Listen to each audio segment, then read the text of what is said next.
Hello, and welcome to Lean Reads, the channel that turns powerful books into simple lessons for growth and inspiration. They tell us we're free, free to vote, free to speak, free to choose. But what if the system has already chosen for us? Noam Chomsky's Understanding Power isn't just about politics. It's about the hidden design behind every belief, every rule, every illusion of choice. To see the world clearly, first, we must understand how power works. If you'd like to read the full book, the link is waiting for you in the description. Now, let's jump into it. Understanding Power, 2002, is a collection of lectures and discussions by Noam Chomsky, edited by Peter R. Mitchell and John Schoeffel. Throughout the book, Chomsky delves deeply into the mechanisms through which power and politics shape society. He critiques the role of mass media, the dominance of corporate interests, and the manipulative control exerted by governments, analyzing how these forces influence public opinion, policymaking, and democracy itself. Focusing primarily on the United States, the book revisits key historical and political events in American foreign and domestic policy, exposing how the concentration of power continues to shape the challenges that American citizens face today. Noam Chomsky is one of the most influential intellectuals of the modern era, renowned for his groundbreaking work in linguistics, philosophy, and political activism.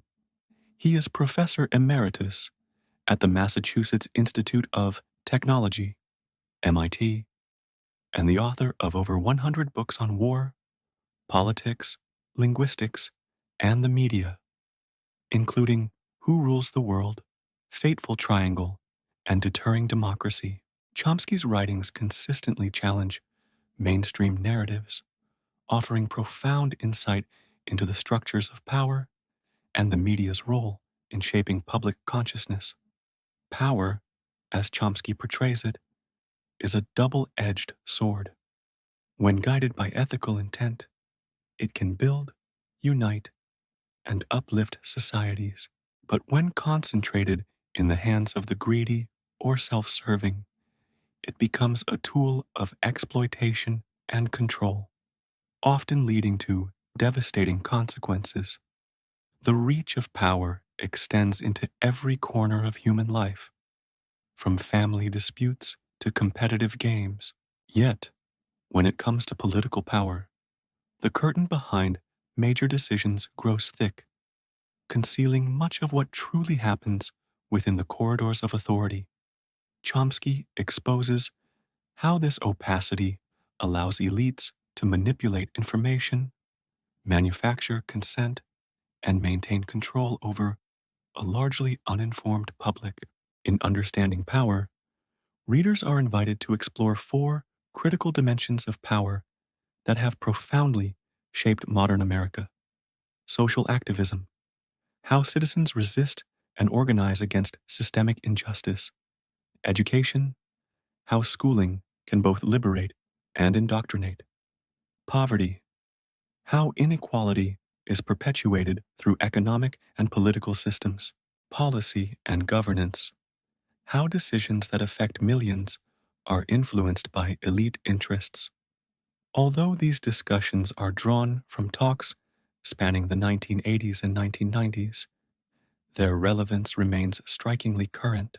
By revisiting these moments in history, Chomsky encourages us to understand the past to better confront the present, to recognize both the dangers and the opportunities embedded in the power structures that shape our world. The power of the people. In an age where power seems increasingly concentrated in the hands of a few, it's easy for individuals to feel powerless.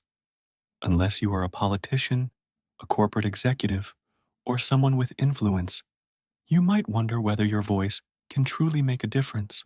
You see protests on the news, maybe even join one yourself, yet the changes you hope for seem distant, almost unreachable. Reality appears unmoved. That sense of helplessness is understandable. But let's look at two examples of U.S. military action and how the power of public resistance made all the difference.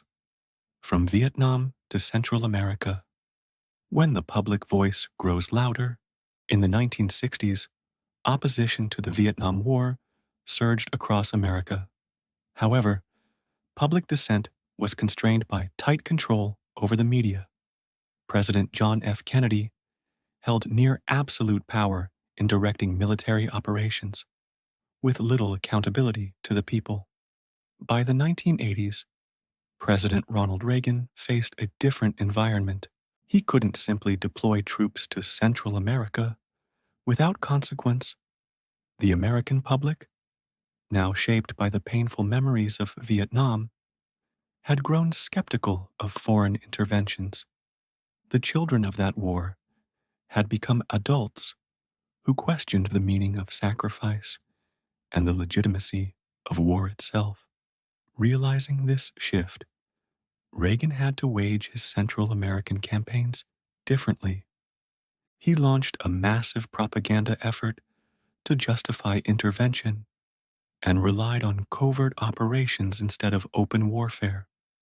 U.S. advisors and hired mercenaries operated in Guatemala and neighboring countries, leading to one of the darkest episodes of modern Latin American history, a campaign that claimed an estimated 100,000 lives. The human toll was staggering, yet it could have been far worse had Reagan sent in American troops directly, as Kennedy once did in Vietnam. Central America, being geographically closer to the U.S., would have witnessed even greater devastation, but also stronger domestic outrage. Moreover, the region offered economic incentives to Washington, cheap labor, and strategic control over its southern neighbors. What prevented full-scale intervention was not mercy, but fear. The U.S. government's fear of its own citizens. The public's power to protest, to resist, and to expose injustice forced the state to operate from the shadows. In that sense, popular dissent saved lives. The politics of secrecy. Every democratic government fears its people to some degree. That is why secrecy is always justified as national security. But in reality, when classified documents are declassified decades later, they rarely concern genuine security threats. Instead, they reveal actions and decisions that officials didn't want the public to see, operations that might have provoked outrage or demands for accountability. The myth of secrecy is one of the oldest tools of political control. When people are made to fear an unseen enemy, they become easier to manipulate, more willing to surrender their freedom in the name of safety. This tactic dates back to ancient times. The Greek historian Herodotus observed that monarchies were built on mystery. By cloaking authority in divine or mythical symbolism, rulers made their power seem untouchable, even sacred. The public, unable to comprehend or challenge such power, learned to accept it as inevitable. Power and resistance. The level of secrecy a government maintains often mirrors the strength of its social movements. Where people question authority, transparency grows. Where fear prevails, secrecy deepens. We may never know exactly how many lives have been saved because of public opposition to war or injustice, but the number is undoubtedly significant for those whose lives were spared, for the countless unseen beneficiaries of collective courage. The power of the people is not just a political theory, it is the most vital truth of all. How the power of educational institutions is exercised. One of Noam Chomsky's close friends, who fled Europe with his family to escape Hitler's brutality, once enrolled at the prestigious George Washington High School in New York. There, the young student discovered a striking truth. Grades mattered far less than obedience. He could receive a C without much concern, but if he arrived 3 minutes late, he would be sent directly to the principal's office. The school, like a vast industrial factory, valued discipline and efficiency over creativity or independent thought. Its mission was not to cultivate critical minds, but to produce compliant individuals, people ready to fit neatly into the machinery of society, universities, and the subtle machinery of control. Higher education operates under a similar power structure. Universities, dependent on funding from governments, wealthy alumni, and corporate donors, are compelled to serve the interests of these sponsors to survive. In doing so, they shape a guided intellectual environment where students unconsciously absorb certain values, values aligned with the expectations of future employers. A passionate law student at Harvard may enter with a fiery desire to change the world, but sooner or later, he learns to lower his voice and adapt to survive. The system absorbs and neutralizes him quietly, efficiently, and completely. The power of educational institutions also lies in their control of knowledge itself. Curricula are filtered and fragmented, creating intellectual boundaries that make it difficult to access broader perspectives.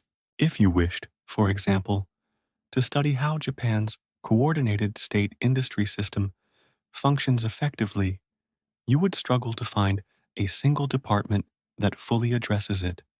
Economics focuses on free market models, political science on voting data, anthropology on indigenous cultures, and sociology on crime and deviance. To pursue research beyond those silos, one must often step outside traditional academia, and that is precisely how universities insulate themselves from disruptive thinkers. By controlling information and narrowing intellectual inquiry, educational institutions maintain their authority and secure the steady flow of funding from the powers behind them. In short, the system is designed not merely to educate, but to domesticate, to shape citizens who think within acceptable limits rather than challenge the structures that govern them. The two faces of poverty. In July 1979, the Sandinista revolution in Nicaragua overthrew the Somoza family's 4-decade dictatorship. The victory, though historic, came at a devastating cost in lives and resources.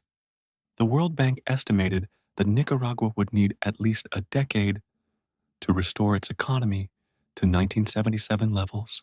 Despite these hardships, the Sandinista government was determined to rebuild, launching public health, literacy, and social programs to improve citizens' lives.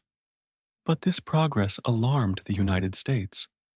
Washington feared that Nicaragua's recovery could inspire neighboring nations, Honduras, Guatemala, and others trapped in poverty, to follow suit, thereby weakening U.S. dominance in the region. As a result, the Reagan administration cut off aid to Nicaragua in 1981, a clear signal that America would not tolerate any model of success that challenged its regional influence. Poverty as a political weapon. This logic revealed something deeper. The United States has historically used poverty as a strategic tool to maintain global dominance.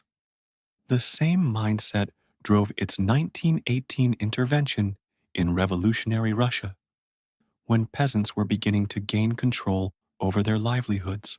While proclaiming itself the defender of democracy, the U.S. has often benefited immensely from poverty across the developing world.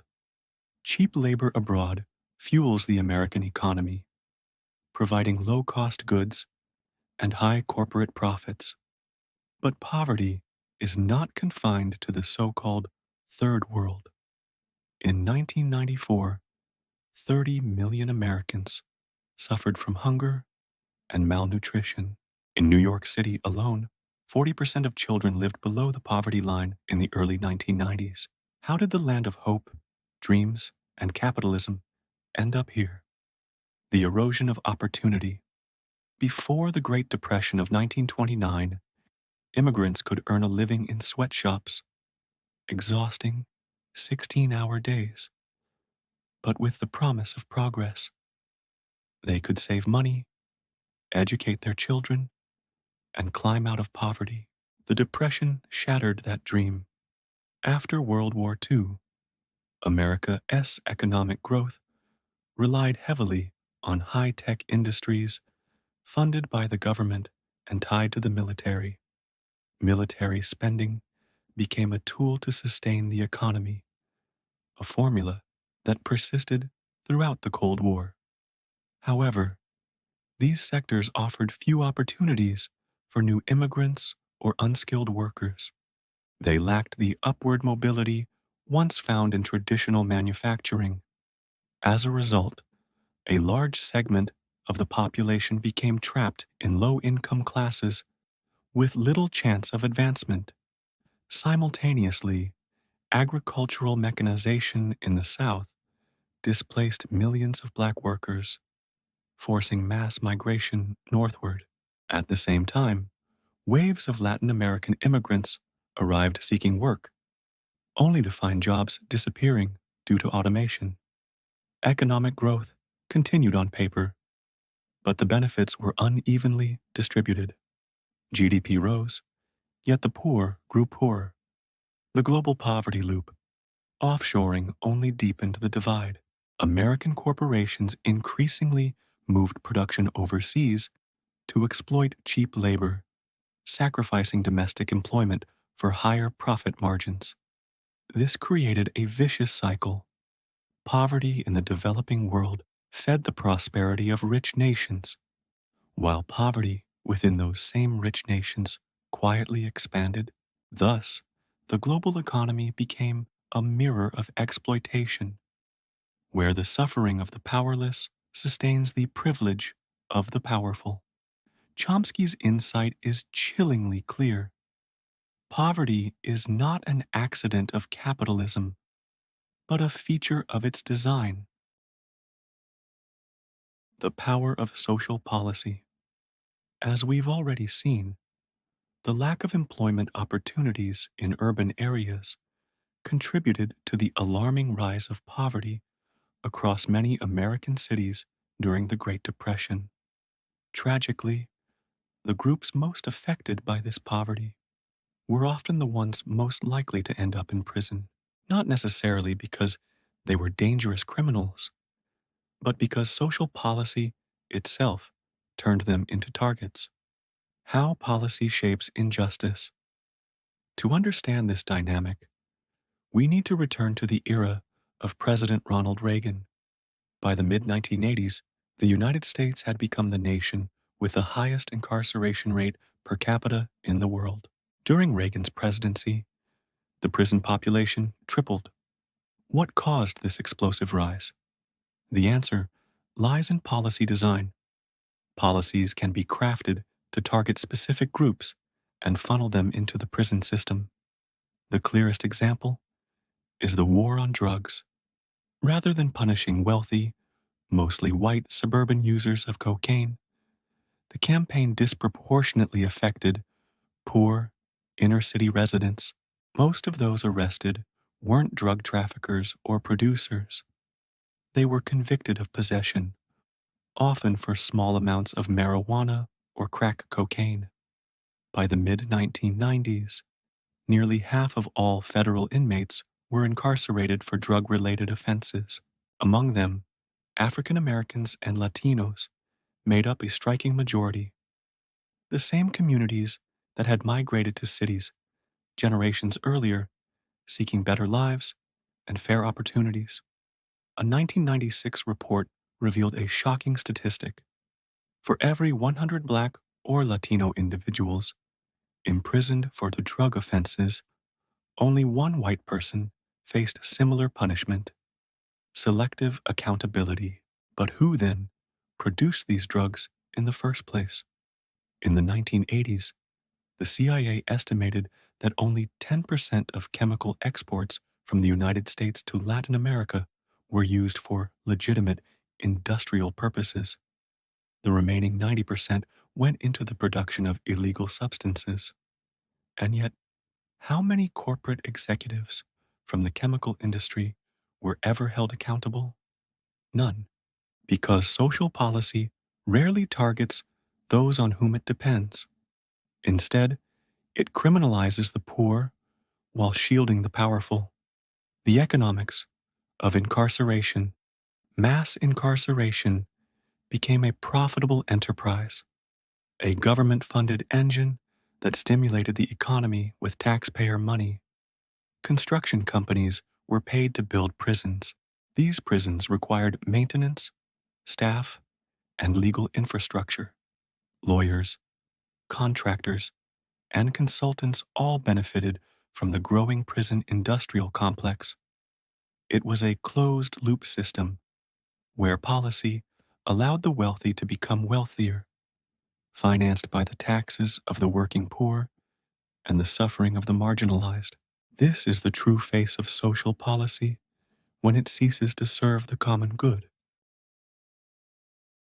Questioning the motives of those in power is not an act of rebellion, it is the essential responsibility of citizenship. History, particularly under the Reagan administration, has shown us that governments often operate in secrecy and that public scrutiny remains the only real check on power. Even when protest cannot prevent harm entirely, it can limit the damage and expose the truth. Yet before holding leaders accountable, we must first transform ourselves. We must challenge the educational systems that condition us to obey rather than question, that reward conformity over curiosity. Critical thinking must become habit, skepticism, a civic virtue. Only then can we evaluate policies and decisions objectively, uncover the deeper motives behind power, and recognize the unseen consequences of political action. Because in the end, the power of democracy does not reside in institutions, it resides in an informed and courageous people. In Understanding Power, Noam Chomsky invites us to look beneath the surface of modern democracy, to see not just who holds power, but how power works.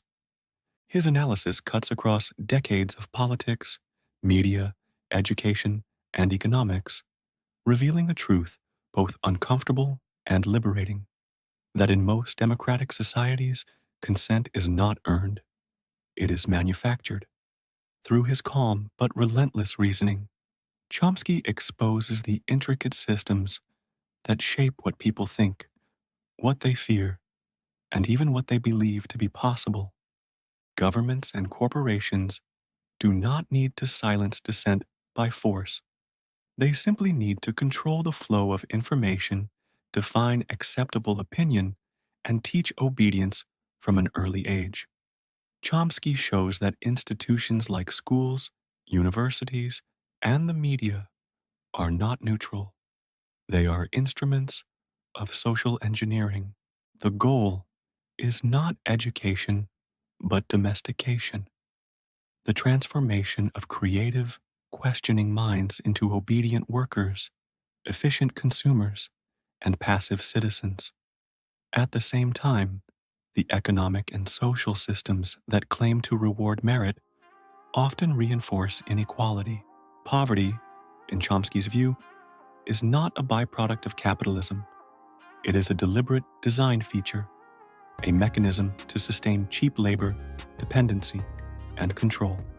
Even policies meant to serve justice, like the war on drugs, reveal how easily law becomes a weapon against the powerless, while the powerful remain untouched.